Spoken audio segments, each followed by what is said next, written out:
தமிழ்நாட்டில் ஜனநாயக முறையிலான அரசு அமைப்பதற்கு உதவ வேண்டிய கட்டாயம் ஜனநாயக கடமையாக இருக்கிறது. இந்த ஜனநாயக கடமையை செய்வதற்கு இந்திய முஸ்லீம் லீகின் இந்த மாநில அவசர உயர்மட்ட குழு முடிவு செய்கிறது.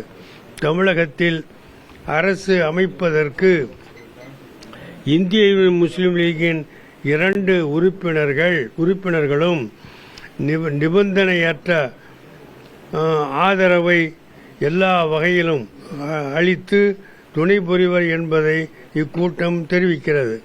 தமிழக வெகுஜன மக்களின் உணர்வும் எதிர்பார்ப்பும் ஜனநாயக முறையிலான அரசு உருவாக்கப்பட வேண்டும் என்பதே ஆகும். தமிழகத்தில் ஆளுநர் ஆட்சி என்பது வரவேற்புக்கு உரியது அல்ல என்பதையும், ஜனநாயக அரசு உருவாக்குவதை தவிர்த்தால் மக்கள் மத்தியில் குழப்பமும் ஏற்பட்டுவிடும் என்றும் இந்திய முஸ்லீம் லீகின் இந்த உயர்மட்ட குழு கருதுகிறது. தமிழகத்தின் பாரம்பரியத்தை பேணி காப்பதற்கு இந்திய முஸ்லீம் லீக் இந்த முடிவை அறிவித்திருக்கிறது. தமிழக அரசியலில் நீண்ட காலமாக திமுக தலைமையிலான கூட்டணியில் என்றும் போல் இந்திய யூனியன் முஸ்லீம் லீக் தொடரும். தமிழகத்தில் ஜனநாயக முறையிலான ஆட்சி உருவாவதற்கு இந்திய முஸ்லீம் லீக் மாநில உயர்மட்ட குழு இந்த தீர்மானத்தை நிறைவேற்றியிருக்கிறது. கூட்டணியில் தொடருவோம் என்று சொல்லியிருக்கிறீர்கள், அதே போல ஆதரவும் சொல்லியிருக்கீங்க. இது எப்படி புரிஞ்சுக்கிறது சார்? இல்ல தமிழ்நாட்டில் ஜனநாயக கடமையின் ஏற்பட்ட காரணத்தினால தமிழ்நாடு ஜனநாயக பூமி. இந்த ஜனநாயக நாட்டில் இவ்வளவு காலமாக பல்வேறு அரசுகள் உருவாக்கப்பட்டிருக்கிறது. இந்த தேர்தலில் தேர்தலுடைய முடிவுகள் எதிர்பார்த்த மாதிரி இல்லை. அதனால அரசு அமைப்பதில் ஒரு சுணக்கம், என்னமோ எனக்கு தொகுதி எல்லாம் வந்திருக்கு.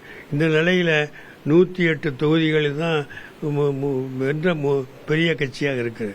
மற்ற கட்சிகள் எல்லாம் தேர்தலில் ஈடுபட்டோ இல்லை இணைந்தோ ஆட்சி அமைக்கக்கூடிய நிலையிலே இல்லை. ஆக தமிழ்நாட்டில் 108 உறுப்பினர்களை பெற்றக்கூடிய தமிழக வெற்றி கழகம் ஆட்சி அமைப்பதற்கான உரிமை கோரி இருக்கிறாங்க. அந்த உரிமையை ஜனநாயக கடமையாக கருதி தமிழக ஆளுநர் நிறைவேற்றி கொடுக்க வேண்டும் என்பதுதான் எங்களுடைய கொள்கையும் அரசியல் சட்டத்தினுடைய முடிவுமா. குறிப்பா கேரளாவில் கூட்டணி மந்திரி சபை அமைது காங்கிரஸ் அதே போன்று நீங்களும் ஏன் மந்திரி சபையில் பங்கேற்க கூடாது என்ற ஒரு இல்ல அதெல்லாம் பாயிண்ட். இப்போ எங்களுடைய கடமை மந்திரி சபையில் இடம்பெறதா இல்லையாங்கிற கொஸ்டின் இப்ப இல்ல.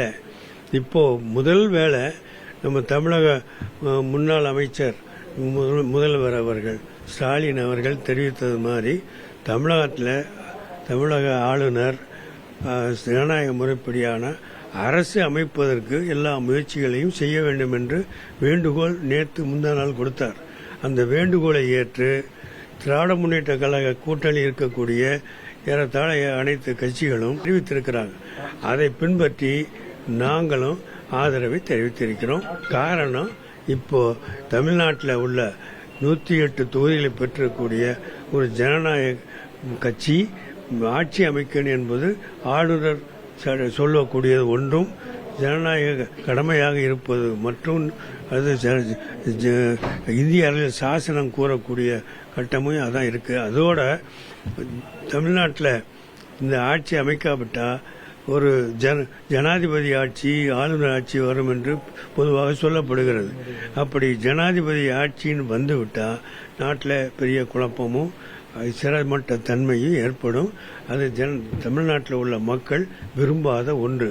வெகுஜன மக்களுடைய விருப்பம் அது அல்ல.